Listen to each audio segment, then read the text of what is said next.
Thumbnail കണ്ടപ്പോൾ തന്നെ video എന്താണെന്ന് മനസ്സിലായി കാണുമല്ലോ അല്ലേ? അതെ, ഇന്ന് വലിയ പെരുന്നാളാണ്. അപ്പോൾ ഇന്നത്തെ ദിവസത്തെ ഒരു ഡേ ഇൻ മൈ ലൈഫാണ് കാണിക്കുന്നത്. പെരുന്നാളായതുകൊണ്ട് തന്നെ ഇച്ചിരി നേരത്തെ എഴുന്നേറ്റിട്ടുണ്ട്. സുബഹി എല്ലാം കഴിഞ്ഞപ്പോഴത്തേക്കും രാവിലത്തേക്ക് ചായക്ക് വെച്ചിട്ടുണ്ട്. പിന്നെ ഇന്ന് അപ്പവും മുട്ട റോസ്റ്റുമാണ് നമ്മൾ ഉണ്ടാക്കുന്നത്. അപ്പം ഉച്ച തൊട്ട് എന്തായാലും ബീഫായിരിക്കും. വലിയ പെരുന്നാളായതുകൊണ്ട് ഇനി അങ്ങോട്ട് ബീഫിൻ്റെ കളിയായിരിക്കും. അപ്പോൾ രാവിലെ നമുക്ക് മുട്ടയാക്കാമെന്ന് വിചാരിച്ചു.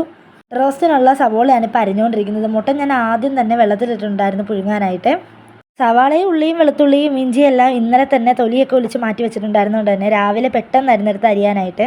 അപ്പത്തിൻ്റെ മാവും ഇന്നലെ തന്നെ മേടിച്ചിട്ടുണ്ടായിരുന്നു. അതും ഫ്രിഡ്ജിൽ നിന്നൊക്കെ എടുത്തൊന്ന് വെച്ച് തണുപ്പൊക്കെ മാറ്റി അപ്പം ചുട്ടെടുക്കുന്നുണ്ട്. പിന്നെ അതിൻ്റെ കൂടെ തന്നെ മുട്ട റോസ്റ്റിനുള്ളയും അപ്പുറത്ത് കുക്കറിൽ വെച്ചിട്ടുണ്ട്.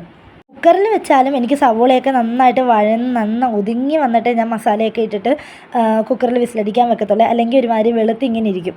അതിൻ്റെ ഇടക്കൂടെ തന്നെ ഒരു വലിയ പാത്രത്തിലായിട്ട് വെള്ളം തിളപ്പിക്കാൻ വേണ്ടി വെച്ചിട്ടുണ്ട്. പതിമുഖം ഇട്ടിട്ടാണ് വെള്ളം തിളപ്പിക്കുന്നത്. അങ്ങനെ ഒരു സൈഡിൽ അപ്പവും ഒരു സൈഡിൽ മുട്ട റോസ്റ്റുമായിട്ട് അങ്ങനെ നടന്നുകൊണ്ടിരിക്കുവാണ്. ഇതിൻ്റെ ഇടയ്ക്ക് ഞാൻ ബിരിയാണിക്കുള്ള സവോളയും തക്കാളിയും എല്ലാം അരിഞ്ഞെടുത്തിട്ടുണ്ട്. അപ്പോഴത്തേക്കും മുട്ട റോസ്റ്റ് റെഡിയായി. ഞാൻ അത് വേറൊരു പാത്രത്തിലോട്ട് മാറ്റിയിട്ട് കുറച്ച് മല്ലിച്ചീരയും കൂടിയിട്ട് ഒന്ന് തിളപ്പിച്ചെടുക്കുന്നുണ്ട്. കുക്കറിൽ നമുക്ക് ഉച്ചക്കത്തേക്കുള്ള ബിരിയാണിക്കുള്ള ഇറച്ചി വേവിക്കാനുണ്ട്. അതുകൊണ്ടാണ് ഞാൻ മുട്ട റോസ്റ്റ് വേറൊരു പാത്രത്തിലോട്ട് മാറ്റിയത്. പിന്നെ അതെല്ലാം കഴിഞ്ഞപ്പോൾ പാത്രം കഴുകി വെക്കുന്നുണ്ട്. ഒരുപാട് പാത്രങ്ങളൊന്നുമില്ല. ഞാൻ അപ്പോൾ പാത്രങ്ങളെല്ലാം കഴുകുന്നതുകൊണ്ട് ഇച്ചിരി പാത്രങ്ങളേ ഉള്ളേ. പിന്നെ കുക്കറിലോട്ട് ബിരിയാണിക്കുള്ള ഇറച്ചി ഇടുന്നുണ്ട്. ബീഫ് ബിരിയാണിയാണ് ഇന്ന് വെക്കുന്നത്. ബീഫ് ബിരിയാണിയും വെച്ച് ചിക്കനും പൊരിക്കാമെന്നാണ് ഉദ്ദേശിക്കുന്നത്. അങ്ങനെ ഉപ്പും മഞ്ഞൾപ്പൊടിയും മസാലപ്പൊടിയും എല്ലാം കൂടി ഇട്ടിട്ട് ബീഫ് ഒന്ന് വേവിക്കാൻ വെച്ചപ്പോഴത്തേക്കും ഐദൂസ് എഴുന്നേറ്റ് വന്നിട്ടുണ്ട്. ജോലി എല്ലാം ഒതുങ്ങി കഴിഞ്ഞിട്ടാണ് ഐദൂസ് എഴുന്നേറ്റ് വന്നത്. അതുകൊണ്ട് വലിയൊരു ആശ്വാസമായിരുന്നേ. ആ സമയത്തിനേക്കും ഇക്കാക്ക് പള്ളിയിൽ പോകാനുള്ള മുണ്ടും എല്ലാം തേച്ച് കൊടുക്കുവാണ്. വലിയ പെരുന്നാളിന് പിന്നെ പള്ളിയിൽ പോയിട്ട് വന്നിട്ടല്ലേ ഭക്ഷണം കഴിക്കത്തുള്ളൂ. അതുകൊണ്ട് തന്നെ കഴിക്കലൊന്നുമില്ല. ഇക്ക പെട്ടെന്ന് തന്നെ റെഡിയായി പള്ളിയിൽ പോകാൻ വേണ്ടിയിട്ട് പോവുകയാണ്. ഇക്ക പോയ ഉടനെ തന്നെ ഞാൻ പെട്ടെന്ന് പോയി കുളിച്ച് പെരുന്നാൾ നമസ്കാരം എല്ലാം ഞങ്ങൾ നിസ്കരിച്ചിട്ട് നേരെ ഫുഡ് കഴിക്കാൻ വേണ്ടിയിട്ട് വന്നേ. അപ്പവും മുട്ട റോസ്റ്റും ആയിരുന്നു ഫുഡ് കഴിക്കാനായിട്ട്. അങ്ങനെ ഞങ്ങൾ 3 പേരേ ഇന്നുള്ളൂ. ഷമീരിക്ക ഷംനാത്തിയൊക്കെ ഉച്ച കഴിഞ്ഞിട്ടേ വരത്തുള്ളേ. എങ്കിൽ അവരെപ്പോഴും രാവിലെയൊക്കെ കാണുന്നതാണ്. അങ്ങനെ ഞങ്ങൾ ഫുഡെല്ലാം കഴിച്ച് കഴിഞ്ഞപ്പോഴത്തേക്കും ഉമ്മച്ചിയും എൻ്റെ അനിയത്തിയും കൂടെ വന്നിട്ടുണ്ടായിരുന്നു. അങ്ങനെ അവർ മാംഗോ ബാറും പിന്നെ കുൽഫി എല്ലാം മേടിച്ചുകൊണ്ടാണ് വന്നത്. അതെല്ലാം കഴിച്ചുകൊണ്ടിരിക്കുന്നതിൻ്റെ ഇടയ്ക്ക് ബിരിയാണി അപ്പുറത്ത് സെറ്റായിട്ടുണ്ട്. പിന്നെ ചിക്കൻ പൊരിച്ചില്ല. ഞാനൊന്ന് പൊരിച്ച് കഴിഞ്ഞിട്ട് ഒരു ചില്ലി ചിക്കൻ മോഡലാക്കി എടുക്കുമായിരുന്നേ. നല്ല ടേസ്റ്റ് ഉണ്ടായിരുന്നു. അടിപൊളി ടേസ്റ്റായിരുന്നു. എല്ലാവർക്കും ഇഷ്ടപ്പെട്ടായിരുന്നു ചിക്കൻ. അങ്ങനെ ബീഫ് ബിരിയാണിയും ചിക്കനും ഒക്കെ കൂട്ടിയിട്ട് ഫുഡ് കഴിക്കാൻ പോവുകയാണേ. സാലഡും അച്ചാറും എല്ലാം ഉണ്ടായിരുന്നു. ബിരിയാണിയൊക്കെ കഴിച്ച് നല്ല അടിപൊളി ഒരു ഉറക്കമൊക്കെ പാസ്സാക്കി കഴിഞ്ഞപ്പോഴത്തേക്കും എൻ്റെ അനിയത്തിയും ഉമ്മച്ചിയൊക്കെ പോയിട്ടുണ്ടായിരുന്നേ. പിന്നെ ഇക്കാക്കും ഉമ്മാക്കും കൂടെ ചായ ഇട്ട് കൊടുത്ത് ഞാനും ഐദൂസും കൂടി ഇവിടെ കളിച്ചുകൊണ്ടിരിക്കുവാണ്. ഇപ്രാവശ്യത്തെ പെരുന്നാളിന് ഉച്ചയ്ക്ക് ഉണ്ണാനായിട്ട് ഷമീരിക്ക ഷംനാത്തി ഇല്ലായിരുന്നു കേട്ടോ. അവർ പള്ളിയിൽ നിന്ന് ഇറച്ചിയൊക്കെ മേടിച്ചിട്ട് വേണമായിരുന്നു വരാനായിട്ട്. അതുകൊണ്ട് അവർ വന്നുകൊണ്ടിരിക്കുന്നേ ഉള്ളൂ. അവരെ വിളിച്ച് എവിടെ എത്തിയെന്ന് ചോദിച്ചപ്പോഴത്തേക്കും ഇപ്പോൾ വരും, വാതിക്ക് ഇറങ്ങി നിന്നോന്ന് പറഞ്ഞതേ ഉള്ളൂ. അത് കേട്ടത് ഐദൂസ് ഒറ്റ വരുന്നവരെ കാണാൻ വേണ്ടിയിട്ട്. ഐദൂസ് ആണെങ്കിൽ ഭയങ്കര എക്സൈറ്റഡ് ആയിരുന്നു അവരെ കാണാൻ. ഞങ്ങൾ ഇവിടെ വെളിയിൽ നിൽക്കുവാണേ. ആരെയും കാത്ത് നിൽക്കുക നമ്മൾ. ആര് വരും ഇപ്പം? കപ്പിച്ചത് അയലം വഴി വരുന്നുണ്ട്. ഷമീറിക്കായി ഷംനാത്തിയും വരുന്നുണ്ട്. അവരെയും കാത്ത് നിൽക്കുക. അവർ വരാൻ വേണ്ടിയിട്ട് ഐദൂ വെളിയിൽ കപ്പിച്ചി എന്ന് പറഞ്ഞ് കാത്ത് നിൽക്കുക. അതേ ചേട്ടന്മാർ കുളത്തിൽ കുളിക്കുന്നതുണ്ടാ? നമുക്ക് നോക്കാം. നമ്മുടെ വീടിൻ്റെ വാതിക്കൽ തന്നെ അമ്പലമാണേ. അമ്പലക്കുളമൊക്കെ വാതിക്കൽ തന്നെ ഉണ്ട്. അതുകൊണ്ട് തന്നെ വൈകുന്നേരം പിള്ളേരെല്ലാം കളിക്കാനും കുളിക്കാനും ഒക്കെ ആയിട്ട് വരും.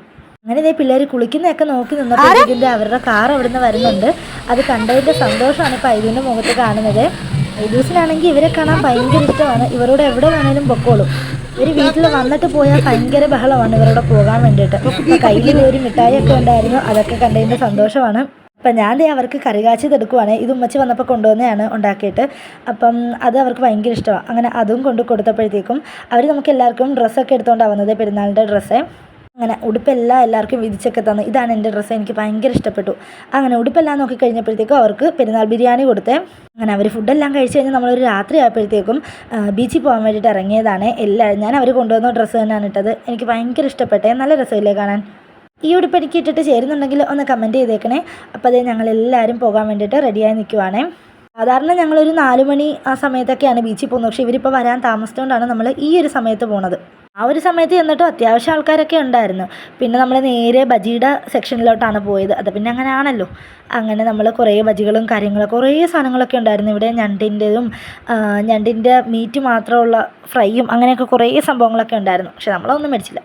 നമ്മൾ സ്ഥിരം മേടിക്കുന്ന കുറേ ഐറ്റംസ് ഉണ്ടല്ലോ. കാടമുട്ട, പിന്നെ മുട്ട ബജി, മുളക് ബജി, അങ്ങനെ കുറേ ഐറ്റംസ് ഉണ്ടല്ലോ. അതാണ് മേടിച്ചത്.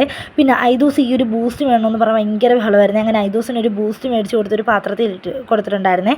കാടമുട്ട നല്ല ടേസ്റ്റ് ആയിരുന്നേ. നല്ല മസാലയൊക്കെ ആയിരുന്നു. പിന്നെ മുട്ട ബജി അടിപൊളിയായിരുന്നേ, നല്ല ടേസ്റ്റ് ഉണ്ടായിരുന്നു. മുട്ട ബജി ഇങ്ങനെ കഴിച്ചുകൊണ്ടിരിക്കാൻ തോന്നും. പിന്നെ ഞാനും ഷംനാത്തിയും സോഡാ സർബത്താണ് കുടിക്കുന്നത്. ഞങ്ങൾ ചായ കുടിക്കാത്തതുകൊണ്ട് തന്നെ ഞങ്ങൾ സോഡാ സർബത്ത് മേടിച്ചാണ് കുടിക്കുന്നത്. ഇപ്പോൾ ഐദൂസിനും സോഡാ സർബത്ത് ഭയങ്കര ഇഷ്ടമാണ്. ഞാൻ കുടിച്ച് എനിക്ക് മേടിച്ച് അവനാണ് മൊത്തം കുടിക്കുന്നത്. മൊത്തം കുടിക്കത്തൊന്നുമില്ല, പക്ഷേ എന്നാലും പകുതിയോളം അവനാണ് കുടിക്കുന്നത് കേട്ടോ.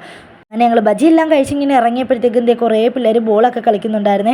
ഐദു ആണെങ്കിൽ അവരുടെ മേത്തൊക്കെ മണ്ണും വാരിയിട്ട് അവരോട് കളിച്ചുകൊണ്ടിരിക്കുവാണ്. പിന്നെ കപ്പലണ്ടി മേടിക്കാൻ പോയിട്ടുണ്ടായിരുന്നേ, ഉമ്മായും ഷമീറിക്കായും കൂടെ. അങ്ങനെ കപ്പലണ്ടി എല്ലാം മേടിച്ച് കുറച്ചുകൊണ്ടിരിക്കുമായിരുന്നു. ഐദുവിനെയും കൊണ്ട് ബീച്ചിൽ വന്നാൽ നമുക്ക് ഇരിക്കാനേ പറ്റത്തില്ല. അവൻ്റെ പുറകെ ചുമ്മാ ഇങ്ങനെ ഓടിക്കൊണ്ട് നിൽക്കണമേ.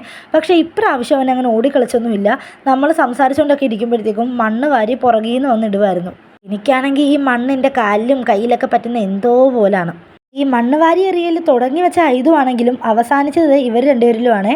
പോത്തുപോലെ വളർന്നു വലുതായെങ്കിലും കുട്ടിക്കളി മാറാത്ത കൊച്ചു പിള്ളേർ ഈ കളിയാണ് ഇപ്പം നിങ്ങൾ കണ്ടുകൊണ്ടിരിക്കുന്നത്. ഈ കളി തുടങ്ങിയപ്പോൾ തന്നെ ഞാൻ എഴുന്നേറ്റ് മാറിയിട്ടുണ്ടായിരുന്നേ, കാരണം എൻ്റെ മേത്തോട്ട് മണ്ണ് വീഴാൻ പാടില്ലല്ലോ.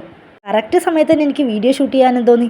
ചെറുതായിട്ട് എറിഞ്ഞെറിഞ്ഞ് തുടങ്ങിയെങ്കിലും അവസാനം ഇക്ക മണ്ണ് വാരി എറിഞ്ഞ് ഷംനാത്തിൻ്റെ കണ്ണിലൊക്കെ പോയി. പിന്നെ ഇക്കയുടെ ഭാഗ്യത്തിന് ഷംനാത്തി ഇക്കാനെ തിരിച്ചൊന്നും ചെയ്തില്ല, മിണ്ടാതിരുന്നതേ ഉള്ളേ. അങ്ങനെ പതിയെ ഇക്കാൻ നൈസായിട്ട് പോയി ഇക്കയുടെ മേത്ത പൊടിയും ഷംനാത്തിയുടെ മേത്ത ഇതുമെല്ലാം പതിയെ സോപ്പിട്ട് തുടച്ചൊക്കെ കൊടുക്കുന്നുണ്ട്. ഷംനാത്തി തിരിച്ച് അറ്റാക്ക് ചെയ്യാതിരിക്കാൻ വേണ്ടിയിട്ടാണ് പതിയെ സോപ്പിട്ട് പതിയെ ഓരോന്നൊക്കെ ചെയ്തിങ്ങനെ ഇരിക്കുന്നത്. അങ്ങനെ ഇക്ക തന്നെ പതിയെ മണ്ണിൽ നിന്നൊക്കെ പിടിച്ച് വലിച്ച് പൊക്കി എഴുന്നേറ്റ് ഞങ്ങൾ പിന്നെ ബീച്ചിൽ നിന്ന് പോയേ.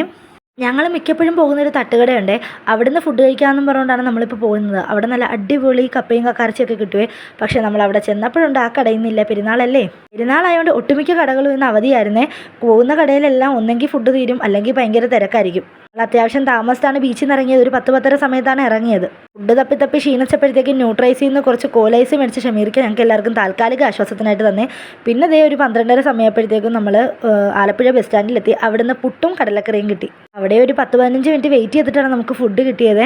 അങ്ങനെ ഫുഡെല്ലാം കഴിച്ചുകൊണ്ട് ഞങ്ങൾ നേരെ വീട്ടിലോട്ട് പോയി. ഞങ്ങളുടെ വലിയ പെരുന്നാൾ ഇങ്ങനെയൊക്കെ ആയിരുന്നേ. വീഡിയോ ഇഷ്ടപ്പെട്ടാൽ ലൈക്ക് ചെയ്യാനും ഷെയർ ചെയ്യാനും സബ്സ്ക്രൈബ് ചെയ്യാനും മറക്കല്ലേ. അപ്പോൾ ഓക്കെ, ബൈ.